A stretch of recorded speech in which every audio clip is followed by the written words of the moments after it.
जब हम 0.01 की लॉट यूज़ करते हैं, तो ये कौन-सी लॉट कहलाएगी? ये माइक्रो लॉट कहलाएगी। कौन-सी लॉट कहलाएगी? माइक्रो लॉट कहलाएगी। कहाँ तक माइक्रो लॉट कहलाएगी ये? 0.09 तक। Is that clear? क्लियर है सबको? अब जब हम यूज़ करते हैं 0.1 की लॉट, सही है 0.1 की लॉट यूज़ करते हैं। कहाँ तक? 0.9 तक।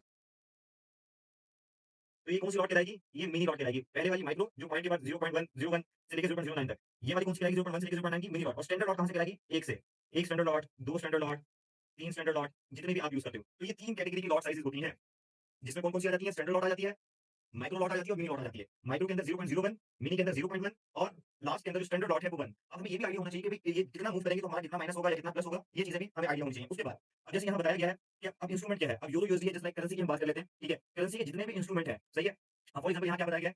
तकरीबन ऑलमोस्ट ये 1 लाख यूरो लिखे हुए हैं। क्या लिखे हुए हैं? 1 लाख यूरो। ठीक? फॉर एग्जांपल अगर आप एक स्टैंडर्ड लॉट ओपन कर रहे हैं, तो इसका मतलब ये है कि आप 1 लाख यूरो की ट्रेड ओपन कर रहे हैं, इट्स मीन, ठीक है? मतलब कि वो 1 लाख यूरो के बराबर है एक स्टैंडर्ड लॉट। मिनी लॉट कितनी? 10,000 के बराबर और माइक्रो लॉट कितनी? 1000 के बराबर। ठीक है?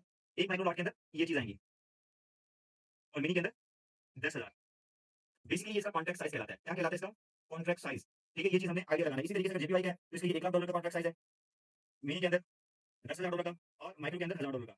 सही है? इसी तरीके जीबीपी, यूएसडी और गोल्ड का भी इसी तरीके से। अब यहाँ समझने वाली बात है कि कॉन्ट्रैक्ट साइज़ का क्या बेनिफिट होता है, क्या चीज़ है? जब $1,00,000 का कॉन्ट्रैक्ट साइज़ होता है, तो उसका मतलब ये है कि अगर 0.01 अगर 10 पिप का मूव होता है, ठीक है? 10 पिप का मूव होता है या 100 पॉइंट का मूव होता है, अगर गोल्ड के अंदर आप कह रहे हो $1 का मूव हो रहा है, एग्जांपल के तौर पे 10 पिप का मूव होगा, तो क्या होगा?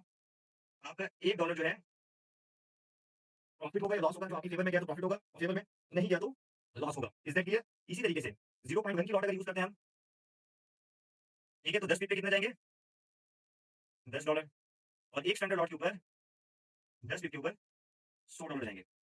तो यहाँ से हमें एक आइडिया हो गया कि अगर कॉन्ट्रैक्ट साइज़ 1 लाख का है, तो इट्स मीन ये है कि 0.01 की अगर हम मिनी लॉट यूज़ कर रहे हैं तो $1 हमें प्रॉफिट या लॉस होगा 10 पिप के ऊपर और 0.1 के ऊपर कितना होगा? $10 और 1 स्टैंडर्ड लॉट के ऊपर $100। अगर इसको कोई एक हम फिगर कर लें, कोई और फिगर कर लें, जैसे 0.05 है। अगर 0.05 की लॉट हम यूज़ करें तो इट्स मीन कि 10 पिप के ऊपर $5, 0.5 की लॉट यूज़ करें तो 10 पिप के ऊपर $50 और अगर हम 5 की स्टैंडर्ड लॉट यूज़ करें तो 10 पिप के ऊपर $500 का हमें प्रॉफिट होगा या लॉस होगा। अगर इसके अलावा ये देखिए यहाँ जो ये 1 लाख है, ठीक है? ये मैं आपको पहले ही समझाऊँगा, आगे एग्ज़ाम्पल दी हुई है। इससे पहले क्लियर करो। अब ये जो 1 लाख है, इसके ऊपर फोकस करें। अगर ये एग्ज़ाम्पल के तौर पे इसका कॉन्ट्रैक्ट साइज़ हो 5 लाख, ठीक है?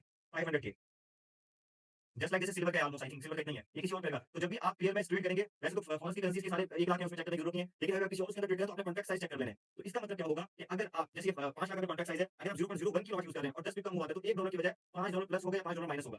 0.1 के ऊपर $50 प्लस हो गया, $50 माइनस होगा और एक स्टैंडर्ड लॉट के ऊपर $500 प्लस हो गया, $500 लॉस होगा। तो इस चीज़ को हम लॉट साइज़ेज़ कहते हैं। इस तरीके से हम कॉन्ट्रैक्ट साइज़ चेक करते हैं और इस तरीके से कैलकुलेशन करते हैं। इन सारी चीज़ों के अंदर जो मैंने आपको एक्सप्लेन किया है, उसके अंदर अगर आपको कोई सवाल है तो अभी चैट बॉक्स के अंदर पूछें, अभी क्लियर करते हैं।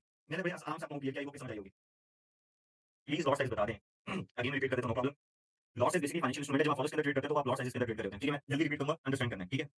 50 की वाली एग्जांपल मैं बताता हूँ, डोंट वरी मैं भी बताता हूँ। फाइनेंशियल इंस्ट्रूमेंट जितने भी हैं वो लॉट साइज़ेज़ के अंदर ट्रेड होते हैं। जब आप फॉरेक्स के अंदर ट्रेड कर रहे होते हैं तो वो लॉट साइज़ेज़ के अंदर ट्रेड कर रहे होते हैं, ठीक है? अब आपने ये देखना होता है कि आपने जितना आपका कैपिटल है उस हिसाब से आपने लॉट साइज़ेज़ यूज़ करनी है, सही है? अब वो आगे जाके मैं आपको बताऊँगा कि रिस्क किस तरीके से हम डिवाइड करते हैं, क्या चीज़ें, क्या एक्ज़ैक्ट लॉट साइज़ बनेगी, वो आगे हम डिस्कस करेंगे। अभी इसके ऊपर रखते हैं, ठीक है? अब यूरो यूएसडी है, ठीक है? उसका जो कॉन्ट्रैक्ट साइज़ होता है वो $1,00,000 का कॉन्ट्रैक्ट साइज़ होता है। कॉन्ट्रैक्ट साइज़ का मतलब ये होता है कि बेसिकली वो जो ब्रोकर के ऊपर ट्रेड कर रहे हैं, ठीक है? जो ब्रोकर और लिक्विडिटी प्रोवाइडर का जो कॉन्ट्रैक्ट साइज़ है वो आपको वो शो करवा देते हैं कि इसके बिहाफ के ऊपर अगर क्लाइंट जो है वो 0.01 की लॉट यूज़ करेगा तो उसको उस कॉन्ट्रैक्ट साइज़ के मुताबिक कितना प्रॉफिट होगा, कितना लॉस होगा, तो उस चीज़ को हम कॉन्ट्रैक्ट साइज़ कहते हैं। नॉर्मली जो कॉन्ट्रैक्ट साइज़ होता है करेंसी गोल्ड का वो कितना होता है, वो $1,00,000 1 लाख उसका होता है, ठीक है? डॉलर का करेंसी के साथ जो बेस करेंसी होगी उसका वो होगा, ठीक है? तो 1 लाख का कॉन्ट्रैक्ट साइज़ होता है। अगर एग्जांपल के तौर पे, ठीक है? एग्जांपल के तौर पे $1,00,000 कॉन्ट्रैक्ट साइज़ है, आप 0.01 की लॉट यूज़ कर रहे हैं, 10 पिप के मूव के ऊपर आपको $1 प्रॉफिट होगा, $1 लॉस होगा। 100 पिप के मूव के ऊपर आपको $10 प्रॉफिट होगा, $10 लॉस होगा, अगर फेवर या उसमें, सही है? अगर आप 0.1 की लॉट यूज़ करें, अगर माइक्रो लॉट यूज़ करें 0.01 की तो 10 पिप के ऊपर $1 प्रॉफिट, 100 पिप के ऊपर $10 प्रॉफिट। अगर मिनी लॉट यूज़ करें 0.1 की, ठीक है? तो इसके ऊपर 10 पिप के ऊपर $10 प्रॉफिट और 100 पिप के ऊपर $100 प्रॉफिट। अगर आप एक स्टैंडर्ड लॉट यूज़ कर रहे हैं, तो 10 पिप के ऊपर आपको $100 प्रॉफिट होगा और $100 नुकसान होगा अगर आपके फेवर में नहीं आती और 100 पिप के ऊपर $1000 प्रॉफिट या लॉस होगा। तो इस चीज़ को हम कहते हैं। अब जैसे मैंने एग्जांपल दी कि कॉन्ट्रैक्ट साइज़ लास्ट में चेक कर लेना, अगर आप किसी और चीज़ के अंदर ट्रेड कर रहे हैं, जैसे सिल्वर है, सिल्वर का कॉन्ट्रैक्ट साइज़ ये है, ठीक है? 500 के एक्जेक्टली वो नहीं क्योंकि ऑन्स के अंदर आई थिंक सो, ठीक है? वो 5 लाख ऑन्स बनते हैं, ठीक है? 500 ये मैंने आपको एग्जांपल दे दिया है। तो उसका मतलब ये है कि अगर आप 0.01 की लॉट यूज़ करेंगे तो फिर $1 माइनस नहीं होगा 10 पिप के ऊपर, तो कम से कम $5 माइनस होगा या $5 प्रॉफिट होगा, तो कॉन्ट्रैक्ट साइज़ बड़ा है। तो उस हिसाब से हमने अपने लॉट साइज़ यूज़ करने होते हैं। अगर छोटे अकाउंट यूज़ करें जैसे जो $100 के अकाउंट के ऊपर ट्रेड करें, तो वो मैं उनको वैसे ही रिकमेंड नहीं करता कि वो सिल्वर इस तरह की करेंसी के ऊपर ट्रेड करें क्योंकि उनका कॉन्ट्रैक्ट साइज़ ज़्यादा है। यहाँ तक क्लियर, अगेन रिपीट करिए, समझ आ गई?